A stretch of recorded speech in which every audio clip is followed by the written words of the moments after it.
Hello জনগণ, কি অবস্থা সবার? তো বিশ্বকাপ তো চলে এলো, আর্জেন্টিনা সাপোর্টারদের কি অবস্থা? তো কাদের অবস্থা কেমন তা জানি না, তবে আমাদের অবস্থা তো পুরাই এখন। বিশ্বকাপ উপলক্ষে আমরা আমাদের ব্যাটারিগুলির আর্জেন্টিনা ফ্যান অ্যাসোসিয়েশন থেকে বানিয়ে ফেললাম দুটি বড় বড় ব্যানার। তো ব্যানার বানাতে আমরা চলে আসলাম জয়পাড়া একটি প্রিন্টিং প্রেস, এবং সেখানে আমাদের সকলের ছবি এবং নাম দিয়ে আমরা ব্যানারটি ডিজাইন করতেছি।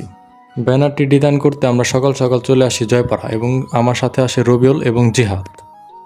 ডিজাইনের কাজ সেরে আমরা চলে আসি এলাকায়, এবং ব্যানার ঝোলানোর জন্য আমরা বাঁশ কাটতে আসি। বড় দেখে দুটি বাঁশ কেটে নিলাম, সুন্দর করে মাপ মতন কেটে নিচ্ছি।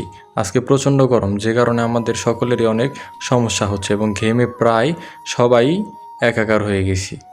বাঁশগুলো ব্যানারের মাপ মতন কেটে আমরা দড়ি লাগিয়ে নিচ্ছি। এখন এগুলোকে গাছে ঝোলানোর পালা। তো জিহাদ একটি মই দিয়ে নারিকেল গাছের মাথায় উঠে গেল, এবং রবিউল এবং টুটুল নিচ থেকে ওদেরকে সাহায্য করলো।